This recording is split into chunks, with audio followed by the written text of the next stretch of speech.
and at youtube.ca/heavyhockey. Make sure you subscribe. Oilerslive podcast.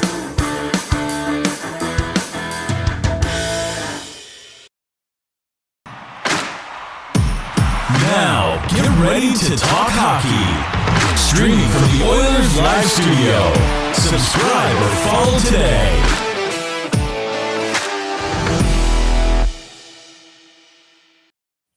Hey, it's Oilers Live on the drive home today. My name is Michael, also known as Oilers Live, and I've got my trusty Don't Call Me sidekick, Dash, in the park to take our new listeners and our regulars home tonight.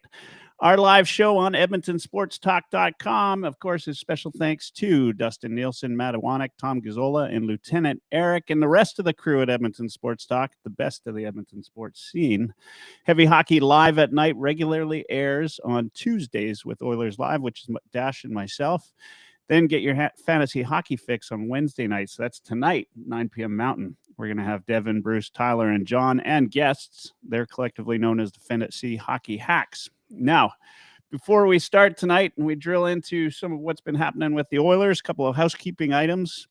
For any of you new listeners or old listeners tonight, there's a live chat that occurs on our YouTube channel. You can interact at www.youtube.ca/heavyhockey. As well, please give us a subscribe while you're there. And all of this is brought to you by the Heavy Hockey Network, which can be found at www.heavyhockey.com. Let's make it count tonight. How you doing, Dash? Doing good, buddy. Doing good. We're looking for 200 likes on this YouTube episode, just like Dusty was with Eric this morning. The drive to 200. So by that, I mean 20. And if we get there, I'll be pretty impressed. So no, good to be here, buddy. I'm having fun. And, I think that's pretty rare today in Edmonton world. Not sure if you noticed from Halifax, but there's a tire fire and the city's burning down around us here. So yeah, I might have heard a little bit of something about it. Might have some stuff going on with the Oilers, I guess. A little bit going on. Sure, we'll talk about it. Yeah, so quite the night last night in the NHL for the Oilers, of course, playing against the Minnesota Wild. Oilers led most of the game up until what was it? Third period was the change, I guess. Yeah, and it finished off the game 7-4. And what was an important game, a non-Connor McDavid game, an important game for the Oilers. Maybe not must-win territory yet, but still would have been nice to hold on to a win there. Lots of different things happening. I know there's something you're going to talk about tonight that you've been looking into, and so we'll talk about that. Just all sorts of problems and challenges. But overall, if we could have ended the game after 2 periods, how'd you feel about the Oilers? I didn't feel a lot different than I felt about them earlier in the season, honestly. Like, I think it's just been a bit of a pattern, but an inconsistent pattern. I don't know. It reminded me I said this when I was on the couch and watching last night at the end of the second period. It reminded me of Game 2 versus Vancouver. That's what I was really getting flashbacks of. There was these flashes of dominance and parts of the game where we were dominating and doing really well at. But, like the past Oilers, I feel like, when Oilers be Oiler, and it's usually death by 1,000 cuts in years past, there's these little mistakes and things that add up. And like Michael, these haven't been death by 1,000 cuts, these mistakes. These have been like full blown death by accidental self-inflicted gun wound. Like, this is right. Like, these are they've been finding a way to lose, right? Right. Finding a way to lose. Yeah. Well, they're certainly not finding ways to win at this point. And like you said, we did get a third period goal, though. That's big. This entire season. Yeah, we got one, and it was a Vander game. Maybe that's the turning point. Polishes off the Gordie Howe hat trick and gives us our third period goal. And that's maybe the only positive thing that comes out of last night's game was the play of Evander Kane. And compared to the way it was for the first 5 games, it was certainly an improvement. He was starting to give me flashes of washed up Lucic at times, and I know that reference has been made a lot, but it applies. Like that power forward at the end of his curve, and I'm not saying that's where Kane is. It's just what it was starting to give me glimpses of, and last night, at least showed that He's willing to be a good teammate and contribute on all areas of the score sheet. And ultimately, I don't know what you thought of his comments after the game before. I didn't hate it. So, like, No, it didn't. I mean, Was he trying to be a that's a smartass good, and funny to the media? Yeah, he probably was. But it's a good place to start. Let's talk about Evander Kane. Agreed. I didn't have a problem with his comments the night before. In fact, you know what? I love it because I've always been a fan of Evander Kane's skill level. Like, there's no doubt the guy can play the game, right? From junior on up, right? I remember watching him in Buffalo, and I had a friend, not Jeff Aid, but another friend that's a big Sabres fan, believe it or not. And there's more than one. so there's a couple. We would go to the Sabres games when they were in Edmonton or in Calgary, and I remember watching Evander Kane up close, and he just didn't look like he wanted to be there. Like, he didn't want to play. He looked disinterested, and the only thing that got him by was pure talent. Right? That was the only thing. In fact, if you looked at his body language among his teammates, he wasn't fighting. He wasn't doing anything particularly special. But for Just the first, Dustin Bufflin.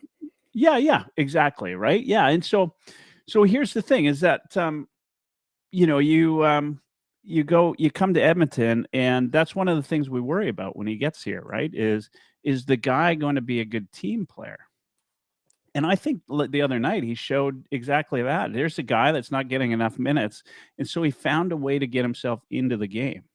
Mm-hmm. Like, you can't tell me that that's a guy that doesn't want to play, right? Guys don't go out and create that type of opportunity if they don't want to play. And then he comes out and he says, "I'm not getting enough ice time, so this was my way of getting out there." Like, what more do you want? I want this guy to want to play. And then he comes out the next night and gets a Gordie Howe hat trick. Yeah, he wants to play. Yeah. If anything, I'm going to say we need another guy, another 18 guys out there just like that want to play, right? Yeah. We need a whole team of guys that are out there trying to get into everything just to get ice time. But I don't see that every night. Like, Warren Fogle looks good. There's a couple guys that, and some guys still have time to come. I don't know. How long do we wait before we start calling out Connor Brown, I guess? Right? Like, that's, he's been lackluster at best. It even moved to the third line. You thought maybe you see a little bit of bump and grind or something, but haven't seen anything there yet to really justify the big bonus that he's about to get in 5 games, 6 games. What's it, game 5. 12 he gets the game 11. 5 he gets the bonus? 11. 11? Once he plays 11. Yeah. Yeah. So there you go. I mean, Evander Kane right now, outside of the obvious Leon Draisaitl and Connor McDavid, and I wouldn't have said this, 2 years ago or a year ago, is my favorite Oiler right now. This is a guy over the last 2 games has really found a place in my heart. Like, I love it. I love that he's coming out to play, and we need more of that. And do you see the excitement when he scored the goal in the third period? Yeah. Like, that's good. I don't know. Your thoughts? I like the comments as well. Was he trying to be a smartass and funny to the media? I don't think there's any doubt about it. Did it come off perfectly? No. But ask our wives, does everything we say come off perfectly? I doubt it. We're not in the media though, or with, talking to the media. Well, I guess we are now. That said, I just thought that it showed a little bit of passion. It showed a little bit of, I will, give it a shit. I want to play, and there's nothing wrong with that. And I think that they both handled it perfectly when they addressed it in the media after the fact. And all said and done, he got a promotion to the #1 power play. So was it the squeaky wheel got the grease, or, did his coach just appreciate the fact that the guy's got some passion? And my only final thought on that is I really appreciated what was said in our group thread when it was said that, his first fight of the year was for him, but last night's fight was for the team. Yeah. And that was a great comment. That's not the Evander Kane that we probably saw with Atlanta and Winnipeg and, maybe even to Buffalo. But, now we've got a veteran that knows that when we have Connor McDavid out of the lineup, that he has to step up in the way that Evander Kane, nobody's going to step in and be McDavid. So he's got to just be the best Evander Kane he can. And I think Fogle did that. And I think Kane did that. And outside of that, I don't know, man. Again, not panicking. I don't think this is must win. I don't think like this is, I could make a joke and just say, hey, remember that time in the year 2024 when we still got 200 points and we still made the playoffs and we started 1-4-1, and that was the motivation and diversity that we needed to face in order to galvanize early in the season. And aren't we glad we went 1-4-1 because it happened early? And you know what I mean? Like, this is ridiculous that, there's tire fires going on around us. I'm not there yet. You never need to panic or judge until game 20, in my opinion. That all said, the flip side to that is some stranger. I'm panicking. And I was talking to some stranger today, and I think we came to an agreement on this. But ultimately, the fact is that it's maybe not the record that's scary. I think we agreed on the fact that there's not much silver lining to look to right now. Like what he keeps saying, this isn't our standard. We're not playing up to our standard. This isn't good enough. Well, Woody, what's our standard, bro? Because I don't know right now. This isn't the team that went 18-2-1 down the stretch. It's not even close. No, and we're only well, 3 players different, right? We're Like going to talk Bukestad about and that too. Costin, Yeah. right? Like that's Yeah, the there's difference no- between 18-2-1. Are you kidding me? We're There's just no making reason stupid for this mistakes, right and we now. keep finding ways to lose. And I don't know what the problem is. I don't know what the magic button is. I've got a few suspicions, and we can talk about it. But I'm just your don't call me sidekick buddy here. So I can't be a pro and tell you what's going on in the room. I don't know the entire formula. So I mean, involved, let's but I go know back that, to this, this panicking and this, where we are in the year and everything. Yeah. I You're gonna was looking at segue this to Woody, right?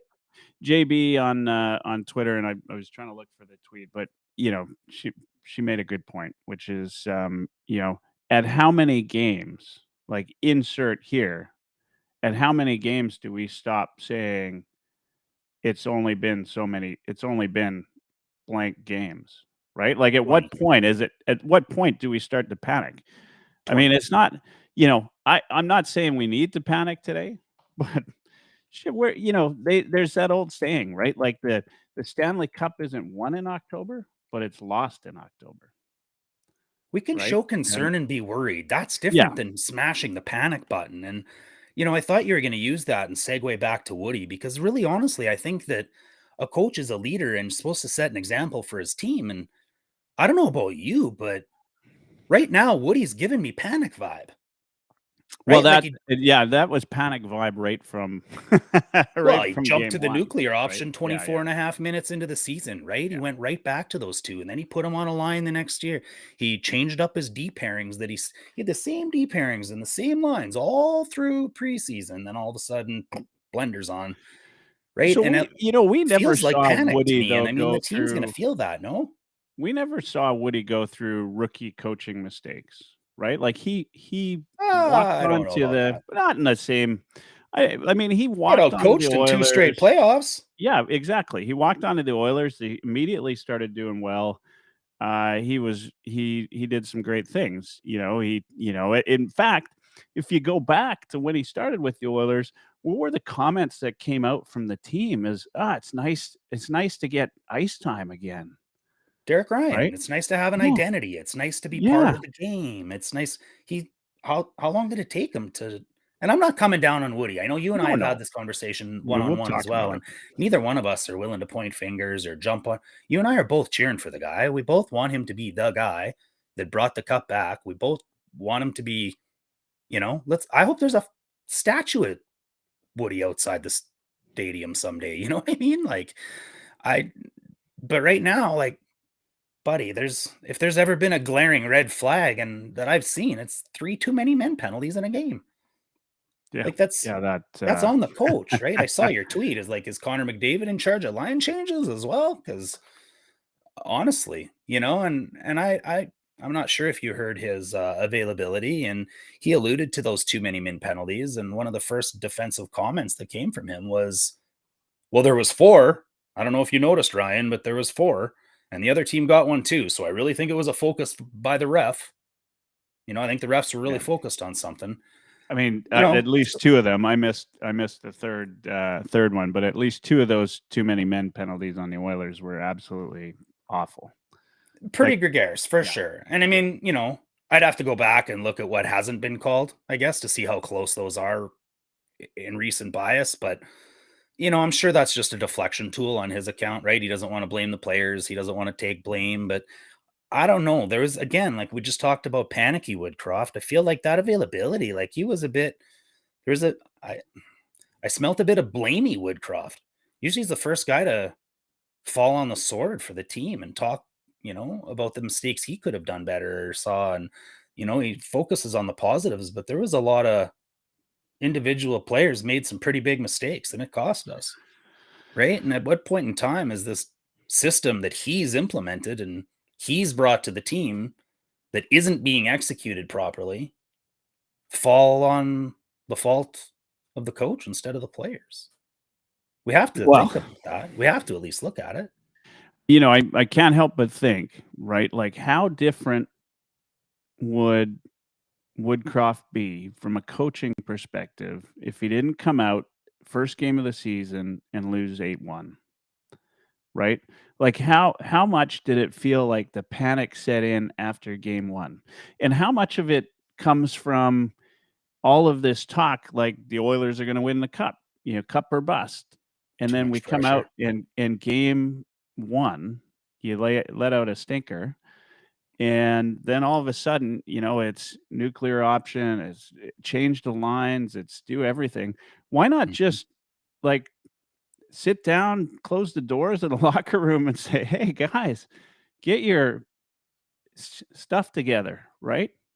Get your stuff together and get out there, which they did, mind you, right? Like they came out, first shift of the game against Vancouver in game 2. They had it together. Hell of a start. But I think, you get back into this and this was the problem with Tippett in his latter part of his career with the Oilers was you start to think that the only guys that can get it done are Leon and Connor.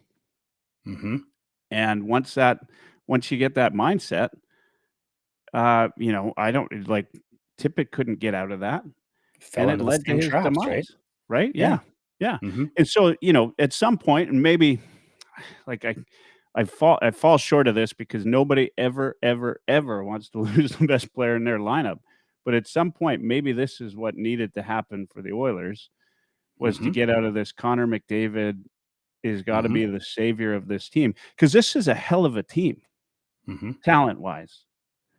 And if you want to argue with me, you're wrong. This is a hell of a team. We have the 2 best players in the league right now, which means that the best player in the league is still playing on our team, right? Like, that enough should say, hey, and then you got a line, Hyman, RNH, and Fogle. The McLovin line. Yeah, they're lighting it up, man. They're doing awesome. Fogel's got 2. They look good. They're getting in on the forecheck. Draisaitl should. I don't know why the Janmark thing. If you want to bump somebody up like Holloway or Brown, even though I was talking about Brown, Janmark seemed a little bit of a strange call for me. But anyway, that's still two top lines in this league. One of them with the top, the top playing player in the league at this point in time, who was also, despite our record, leading the league in points at one point in the season already, right? Like he's good.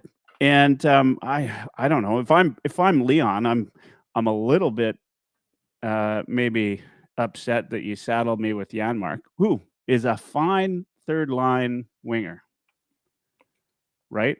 But Leon's not going to be able to do it himself. He doesn't skate like Connor, right? Like he needs guys that can put the puck in the net.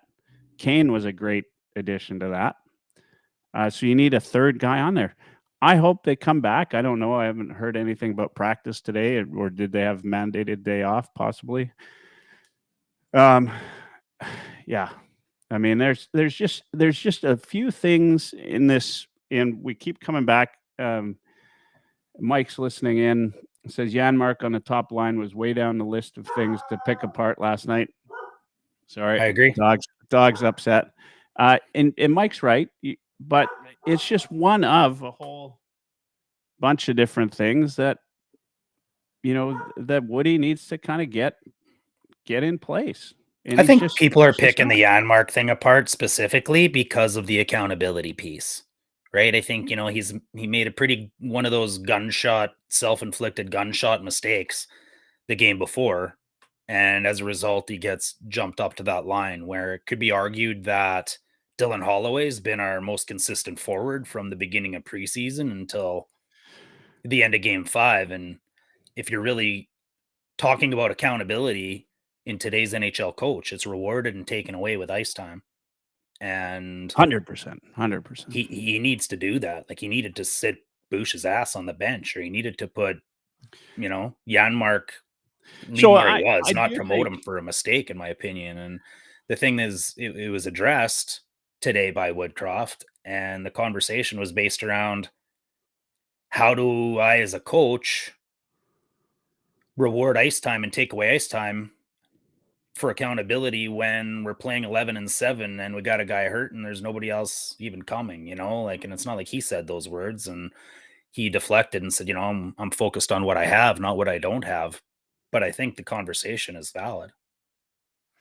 Yeah, I mean, look, we can't pick apart. Obviously, Janmark's one piece of like a lot of things that are going wrong. Bouchard, you Well, mentioned. who are you going to put up on like, that line? Who's yeah, earned it? Like, the whole team's playing like hot garbage. yeah. I mean, none of them are. But here is an opportunity to start to promote guys that are doing the right things. Right, Holloway. I mean, I think other than put the puck in the net, has played pretty well through 6 games this year. Mm-hmm. Connor Brown hasn't earned extra ice time, that's for sure. But then again, I mean, Woody panicked after game 1. So none of these guys have really had a chance, right? Like, immediately he's gone to Draisaitl and McDavid. So, Yeah. like who's got the chance? And then you play those guys, half the game. The other guys Holloway should have been the sit on the candidate. bench, right? For me, that's what it is. Yeah. I think Holloway had to be the candidate. Like, Fogel's playing on the McLovin line, and I mean, that is his reward, right? I mean, those are pretty, Nuge and Hyman are pretty good line mates. Sure, you can put them up with Dry, but why break up the chemistry you have there? So, maybe he could have got that first power play spot instead of Kane, right? But he also proved a lot of what he was doing well in the last game. So we'll see how he reacts next game. I'm very curious to see how Woodcroft deploys the lines for the next one now. Yeah, and then at some point, though, you got to have, run with it for a little bit. Nothing drives me nuts more than when the coaches decide that, we didn't see enough, right? Like, if you're changing every single game, you're not going to build any chemistry, right? And we haven't seen, other than when McDavid's in the lineup, McDavid and Draisaitl together, and those guys, you put them together, they're just going to do all right. They're going to do well. Mm-hmm. And in fact, I'd love to, Lotzi, and for those of you guys who are listening and don't know him, Ryan Lotzberg writes for heavyhockey.com. He put some numbers together, and I'm waiting for him to come out with it, but he said that the nuclear option is not as nuclear as we, for the team, as we would like to believe. And so I want to see those numbers when he gets to that. Hopefully he does an article on that, because to me, that's something that I think it does. I think it hurts the team overall when you go that route. Now, last game, there's no option for that. Let's switch gears and talk about Bouchard, because he's prime time. I thought we'd save that for the entire second half hour, maybe. Yeah. And you know what? Honestly. I mean, it's a good point. 'Cause we got 5 minutes before break. Maybe we'll save that. That's a good point. We'll save that for the second half hour right now. First I off, am really curious to see how things get deployed over the next few games, right? Like, this was their first chance to take a look at what happened, have a lineup put together without McDavid, sans McDavid. A lot of people thought, all right, well, let's look at the silver lining. Nobody wants to see 97 hurt ever in any situation on earth, ever. But if it happens, you look back to the Penguins of the world. Malkin won a Hart Trophy when Sid was hurt. Oh, by the way, when did Dry win a Hart Trophy? Yeah. The last time Connor was hurt. And that's to your point. We still got the best player in the world on our team, even when Connor's not playing. So this team may have had problems last year where they were deferring too much.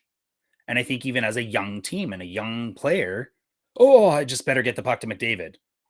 Right? Like, that's the last thing you want is a criticism from the team, coach, media, or some asshat on Twitter that's going to break it down and say, oh, Jesus, Dashney didn't pass to McDavid on 3 straight shifts. What a moron. Right? Like, these guys don't always have to default to those two. So, like, there's a culture within the team of having to rely on Connor and Leon. And, like I said earlier, Woodcroft he's giving me panicky vibes. He's giving me, like, I don't know what to do with this team vibes. And that, right? Right? Like that's doing nothing to dispel it. He's putting them out. Yeah, exactly. Right. And so, like, that shakes down to the rest of the team, I think. And I don't know. I just, like, now's your opportunity right now. All the reasons that you don't go to the nuclear option are to get guys involved. It's to give everybody a role. It's to split up the ice time. It's to get multiple lines going. It's to have other people step up and be an on-ice leader and an in-dressing room leader. It's an production is a product of both skill and opportunity. I heard Craig McTavish say that. You need that opportunity in order to be able to show that you have skill to be able to produce. And nobody's getting that opportunity when the nuclear option's on the ice all the time. So this should be that, anti-Lotzie experiment on the other side of the ledger that shows, right, when we don't have the option, if it's better for us, prove it. Here we are right now. Prove it, Oilers. Like that. Let's see it. Like, that's what's gonna show us whether we've got diversity. This gives us a reason to fight through something. This gives us a reason to galvanize earlier. Like I said, I hope we look back at this and go, man, that was awesome that McDavid only got hurt for 2 weeks and 3 games, and it galvanized the team, and we never looked back. Yeah. No, and I mean, I can't say it any better than that. I mean, that's exactly it. It's got to be right now. It's got to be prove it. All of those things, they got to prove themselves. Execute it. And they did it the last time he was out, right? Like, Draisaitl led the charge. That's why he won the Hart. Right? He looked like Draisaitl. I thought last night, now, I don't got to stay away from this Janmark thing, but I thought last night he could have looked a little bit better. But again, he seemed like, I don't know, what was his end result in minutes? I have to go to natural stat trick on that. How many minutes did he play? I mean, I had this concern last night that, at some point maybe, right, like he was going to be playing 40 minutes for the night last night. Yeah. So let's have a look here. I think minutes were by committee from what I didn't break it down, but from what I've heard, and ultimately the 5-on-5 minutes are what matter, right? Yeah. Total minutes, not too bad. 22-37. Still highest minutes total on the ice. A lot of that's power play, of course. All right. You know what? When we get back, we're going to chat about defensive awareness. Bouchard. Probably talk a little bit about systems. A lot of those things. We're going to take a minute break. This is Oilers Live from the Heavy Hockey Network. Proud to be a friend of Edmonton Sports Talk. We'll be right back. Join Devin, Bruce, and the rest of the fantasy hockey hacks right here on Edmonton Sports Talk, Wednesdays